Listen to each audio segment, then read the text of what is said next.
Welcome to the Cat Protection Society Perfect Podcast, a podcast developed for cat-loving humans who want to ensure their cat has a happy, healthy, safe and enriched 9 lives, and to celebrate just how amazing cats are as companion animals. Welcome to the Perfect Podcast, proudly brought to you by the Cat Protection Society of Victoria, where we explore everything from cat care and behaviour to adoption stories and the wonderful, sometimes mysterious world of felines. I'm Rach, and today we're talking about a topic that many cat lovers will relate to: living in a multi-cat household.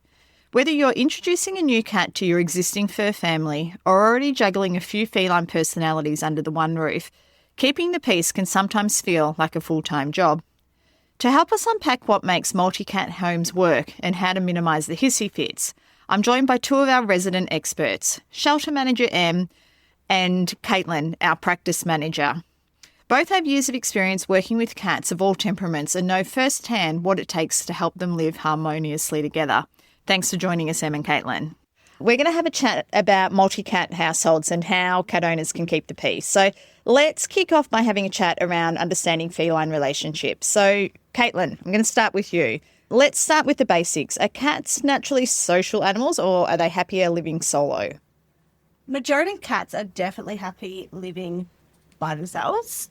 Cats aren't natural pack animals like dogs. You will see cats together, but if you actually really look, you'll see that they all have their own separate territories. So they need their own space and their own freedom of movement to be happy. Okay. Em, how can owners tell if their cats truly get along versus just tolerating one another? It's based on them, really. So I have 2 cats that sometimes I think tolerate each other and then sometimes I think love each other.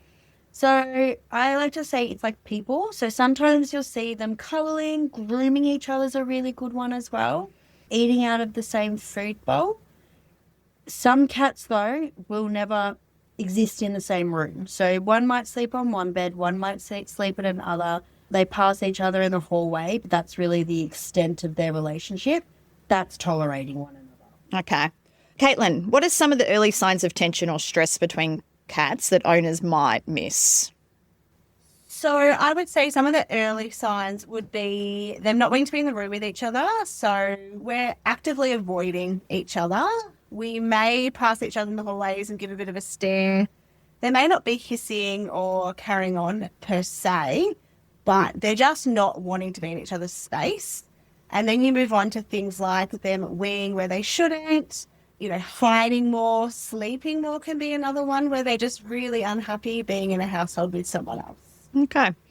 All right. Em, as our shelter manager, let's have a conversation about introducing a new cat, because obviously we have a lot of potential adopters coming in that have a cat and are considering getting a second. So introducing a new cat into the home can be tricky. What is the right way to do it to give the cats and the humans the best chance of success? Slowly. Don't chuck them in the room and expect them to love each other, because you're going to find that they're not going to. Doing it behind your door. So I always recommend with your new cat having them in a room by themselves where you can go in and spend time with them, but you can also feed your existing cat on the other side of the door so they can get each other's scent. Having supervised playtimes as well, and having somewhere for your cats to go. So if they're not getting along, they can separate. And also being aware that it may not work. So you need to go into it knowing that your cats may actually hate each other and it's never going to be a situation where anyone is happy. Okay. Is there a good age combination? So, for example, if someone came in and they have an older cat looking for a second, would it be kitten, similar aged, or vice versa if they've got a younger cat? What advice would your team provide? It depends on the cat. I'm going to be honest. Old cats don't want a friend. They just want to live their lives peacefully in their homes. Think of them as little old people. They're quite happy. If you've got a young cat that's outgoing, have a look at getting a kitten, someone that can match their energy. If you've got a lazy cat, a kitten's probably not going to be the right fit for them. So it's all based on your cat's personality and making sure that you choose. It's like a dating site. So choosing someone that fits into your home and into their lives, because you're not trying to do it the other way. Yeah. Okay. And then how long would you allow, if you are introducing a new cat, how long can that process take, or how long would you recommend people spend trying to get the 2 cats to get along? 6 weeks. Okay. No less than 6 weeks. And if your cat's starting to go backwards, separate again, start from the start. Because you can't fit a circle into a square hole. And it might, as I said, it might be that your cat just doesn't want a friend. Yep. That's it. And the other thing is that people need to realise that if you have an existing cat that goes outdoors, there is a chance that your cat, it doesn't like being at home anymore and it just leaves. Basically, your house now, see you later, I'm out. Okay. Are there certain cats, personality types that absolutely don't mix well, or certain breeds based on your experience here?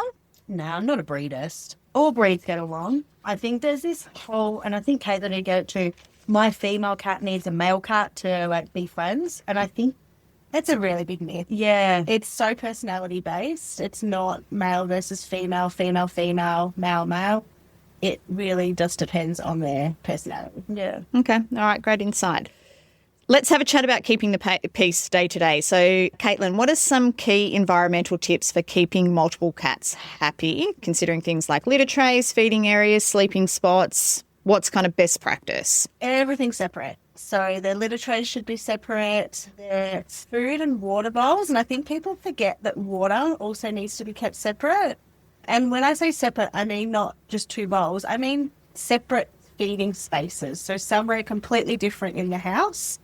Rule with litter trays is 1 per cat, then an extra, which can be really tricky in a household, especially if you're in an apartment. Like I'm in a unit with 2 cats. I've had to squeeze 3 litter trays into that unit, and it is tricky, but for best success, it is the best thing to do. Sleeping areas also separate. If they make the decision to choose to sleep together or choose to eat together, fantastic, you've won, but they may not. And I think, as Ed said earlier, that it's okay if they don't get along. It's what you can tolerate. Okay. When there are moments of conflict, how should owners intervene safely without making things worse? Don't touch them, because there is something called referred aggression. You've got to think about it like they get locked onto one another, like they're in it. So if you stop that or you get in the middle of it, their locking on then turns to you. Yeah. So stay away. They will figure it out. They will most likely separate. Give them a minute to calm down and then make sure everyone is okay. I mean, we've had people stick their hands in the middle of it and you will come off worse every single time. Okay. All right. So for cats who've been together a while but suddenly start fighting, what could be behind that change? I would look at external environmental factors. So there could be a new cat in the neighbourhood that's prowling around. I would also look at if one of them is just not feeling 100%. So watching their behaviours, if they're eating, drinking, toileting normal. And if you are concerned, definitely a vet visit. Fellaway Friends is also a really good one that you can use. So that is great for multi-cat households. It works with making them feel happy with each other. Okay. The other thing is age. I think if you've got a cat that's kind of tipped over into the elderly age, looking at arthritis as well, because cats are very, very good at hiding the fact they've got arthritis. So it could be a pain thing too. Okay. Life lessons from the shelter. So you both obviously had years of experience managing cats in the shelter, both here and in other environments. What are some of the most effective techniques that you've found for helping cats coexist peacefully? Time, space, and not putting pressure on it. So I think a lot of owners get a cat and think, oh, it's going to be best friends straight away. And that is usually not the reality. Sometimes it works great, and sometimes you bring a cat in and within 2 weeks they're cuddling and they're mates. But I think just not putting the pressure on the fact that your cats will be besties. Yeah. Cats' backgrounds as well. I think a lot of our cats come in as strays. So they might not have ever lived with another cat, or they've had to fight their way for food. So looking at background as well. Okay. Caitlin, finally, what's the best piece of advice you could give to anyone thinking about adding another cat to their home? So I would be really looking at your current cat's personality, what they like, what they don't like, their activity levels, if they're playful, and then being able to match a cat to them. Yep. Also having the time and space to bring in another cat, because you need that area for your new cat to settle And to introduce wow, you need that extra room, laundry, etc. for that cat to be in. Okay, great. Em, anything you'd add to that? Not having any expectations. Don't expect them to be best friends. And don't expect your cat is going to love them. The other thing is looking at, is it really what your cat needs? Are you doing it because you feel like your cat's lonely? Are they actually lonely, or are they just living their best lives as a solo cat? Okay, great. Thank you so much, Em and Caitlin, for sharing your wisdom and helping us better understand the complex but rewarding dynamics of multi-cat households.